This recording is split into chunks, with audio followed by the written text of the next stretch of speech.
if you trap a townie in your house, they won't eventually die of starvation. Devastating, I know. We still have a few weeks until the early access release of Paralives, so I thought now would be a good opportunity to go through some of the last few publicly released developer chats. Just for some context, the developer chats, or dev chats, are a weekly chance for the higher tier Patreon members to get their questions answered directly by the Paralives team, and then the team then releases those chat notes to the public a few weeks later. So at the time I'm recording this, the most recent public chat is from September 26th. Since I basically just started my channel and I haven't had a chance to cover any of the updates before, I thought instead of just going through today's update, I'll go through all of the chats from September and any of the parts that I thought were interesting. So you might have heard some of the stuff already, and I'm going to include timestamps in the description, so if you want to skip ahead to the most recent update, you can feel free to do that. But yeah, there's a lot of really good questions and the answers are super interesting, and some of them kind of hint at things we'll see in early access release and even beyond that. Anyway, grab a tea, get comfy, and let's dive into some of the questions from the dev chats. So the first question asks, does the modding system allow changing the available appliances for a recipe or even making a new appliance with restricted recipes? And the answer is that recipes are set up via the mod system, so yes. Which, firstly, I love that so much can be done with their mod system. It sounds like it's going to be quite accessible, so maybe more people will get into modding thanks to that, which is awesome. Also, the fact that we can add in new appliances and recipes is really interesting. Depending on like the appliances that actually ship with the game, it's going to be cool to see extras added in, like food processors and waffle makers and all sorts of things. And I guess technically as well, it would also be possible to make something like a cursed oven that only makes awful food. I don't even know if there's going to be food quality in the game, but I suppose you could make a recipe for like heavily salted chocolate cake or something for the paras that you don't like. So the second question is around modding as well, and this question's asking about like what coding languages we would need to use to actually make script mods, and the response is interesting with this one, and I will get into it in a second, but basically what we're told is that script mods won't be supported by the game, so there's no programming language to actually learn. Instead, we're going to basically get a modding toolkit where we can add in simple mods using like defined lists and parameters and logic in there that we can tweak. So again, yeah, very like accessible tool to be able to make mods, which is really cool. And it has been mentioned before as well that CC and mods will be available through Steam Workshop. I personally haven't used that before, but I'm hoping around the time of early access we'll get some more information about how their specific modding tools work. And like, yeah, when we get that information, I can cover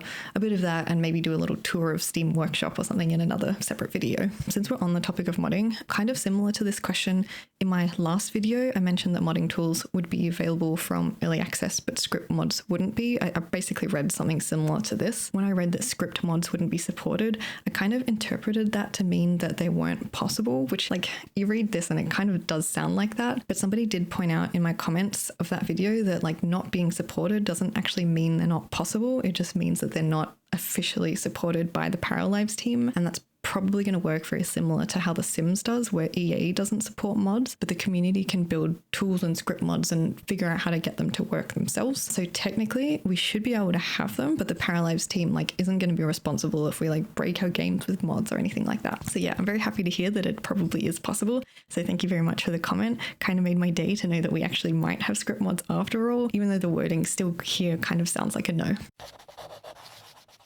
All right, so the answer to this one is very long. So basically, to summarize, what's being asked is about routing. So the example that they've given is there's a lot of parafolk that are in a house and a lot of them need to use the bathroom at the same time. So how is that going to work? Like, are they going to get, stuck in the bathroom like they usually would in The Sims? And the answer is kind of in two parts. So the first is that they have an interesting system to actually handle situations like this. Basically, the para with the most urgent need to use the bathroom will go first. And while that is active, like while they're even heading to the toilet, nobody else is going to be able to actually do the same action. So it will basically be completely blocked from everyone else. They won't even know that there's a toilet around.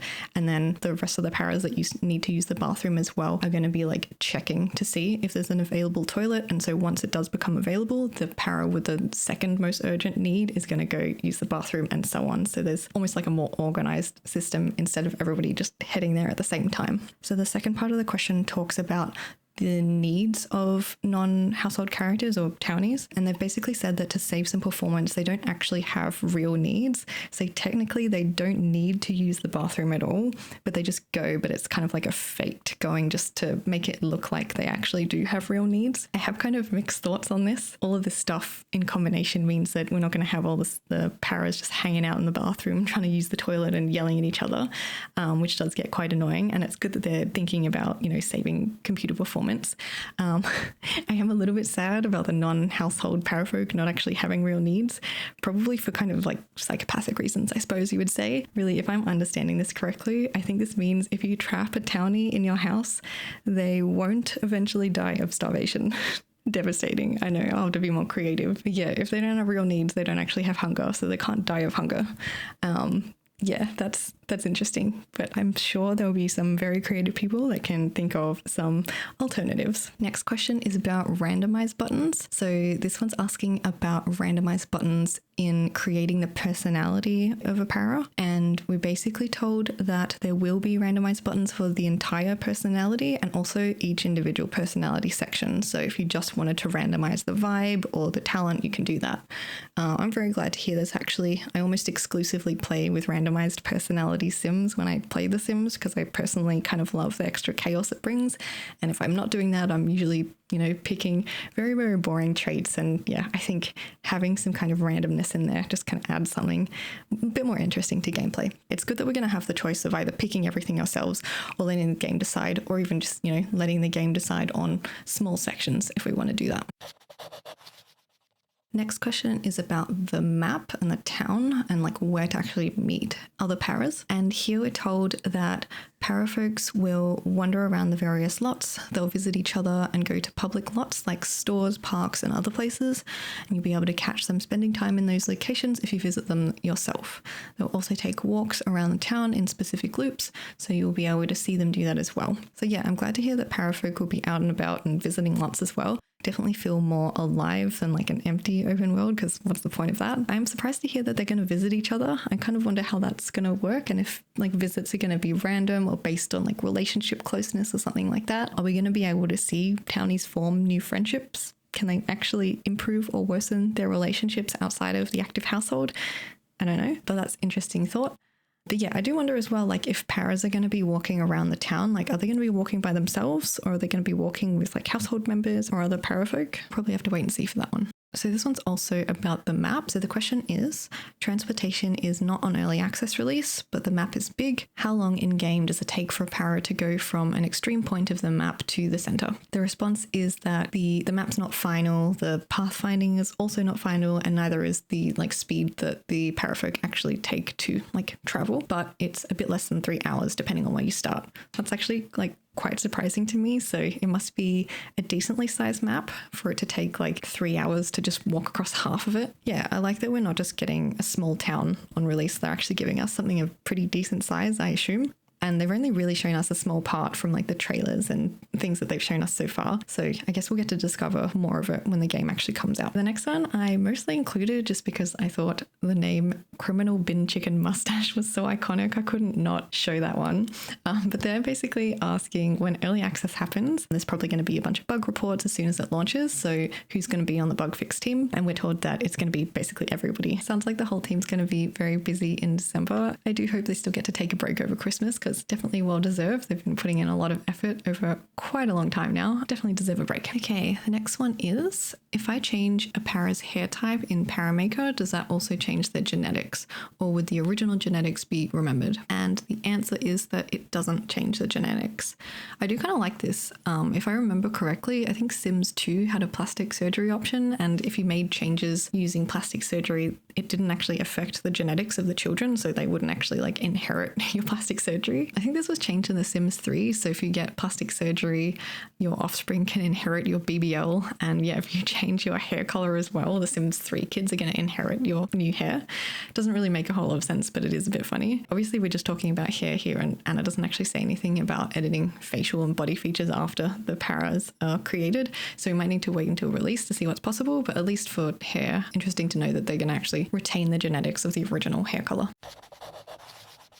So that brings us to the latest update for September 26th, and this one's really exciting. So the first question is about life stages. And there was a video previously where they showed us this image and it has like a bunch of life stages in there. And a lot of people picked out that it looks like there might be a preteen option in there. So here someone's asking if there is a new life stage that's being added. And Jeremy does say like, yes, there is. Technically it's not new or added because the game isn't out yet, which yep, that's right. But there is another question a little bit later on in the dev notes that asks if their theory of like what the age buttons are is correct. And Jeremy does say, yes, it is correct. So it looks like we're going to get babies, toddlers, children, preteens, teens, young adults, and elders, which is awesome. We will be getting preteens. I do wonder what the game is going to have that's unique to preteens, but yeah, it's really good that we're going to have like more of a gradual aging. So instead of jumping straight from child to teenager, which is like a pretty big age jump, we'll have that like intermediate life stage to kind of like make it a bit more gradual, which is really cool. But yeah, I do wonder like what the preteens are going to have. Are they going to have things like personality phases or acting out or even things like pimples? It'd be quite cool to see. I do hope the devs show us a little bit more about children, preteens and teens as well, because I don't think we've seen a whole lot for those specific life stages. But yeah, I'd like to see a little bit more about what is going to be in here. But I mean, even if we do just get to explore it when the game comes out, like that's still going to be fun anyway. So there's another question about cheats, and this one is about like, is there a cheat that lets you teleport your para from one place to another, kind of like a go here interaction?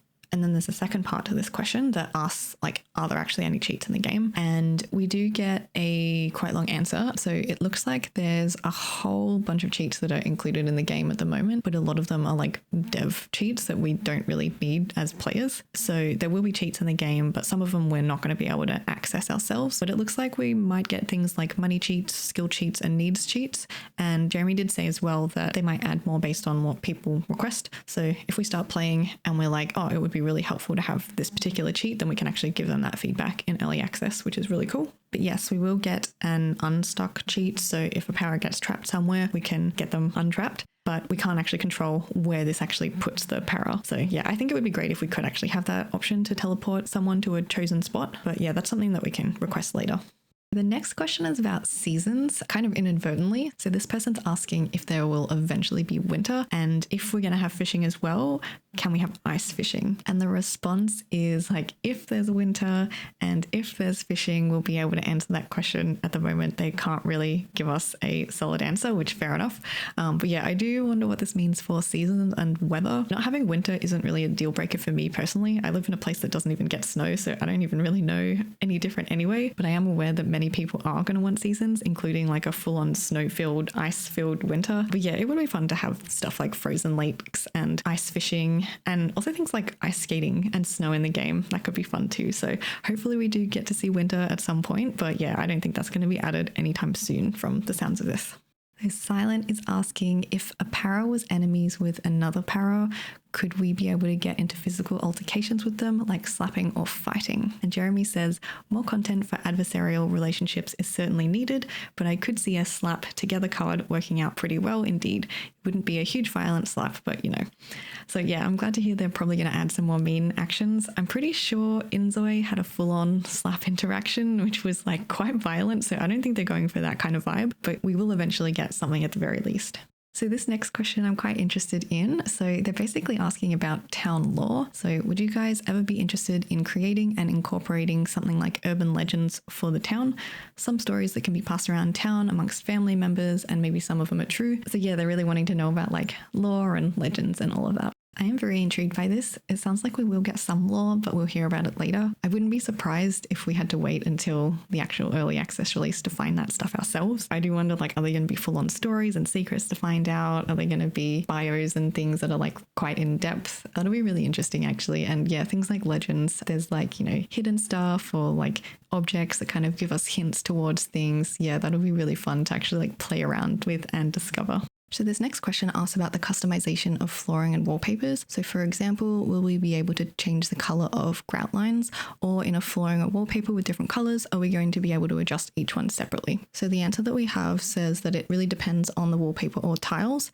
So usually grout lines aren't going to be recolorable, but if there's multiple colors in the tiles themselves, then you will have the option to change those colors. Other elements in wallpapers are recolorable for the most part, and the moldings that are sometimes included in wall textures are also recolorable. recolorable. So this is really good to know. I know I keep bringing up The Sims 3, but it's my only really good frame of reference for recolorable things. So in The Sims 3, when you're creating custom content and you want to make something recolorable, you'd basically add this thing called a mask, and that mask would basically determine which parts of the custom content, like the object or the flooring or whatever it is, are recolorable, and like which sections are their own recolorable groups. So if you really wanted a certain tile flooring to have a recolorable grout, you would just clone that flooring and then update the mask to add in a new section basically for the grout lines. So I really am just speculating since we don't have access to the modding tools yet, but I do hope that something like that is possible for Paralives. And yeah, I imagine it would be, considering we can make our own custom content. Well, that was a lot to cover, but hopefully you found out something new. As we get more news from the Paralives team, I will be making more update videos. But for now, thanks for watching, and I'll see you in the next video. Bye, everyone.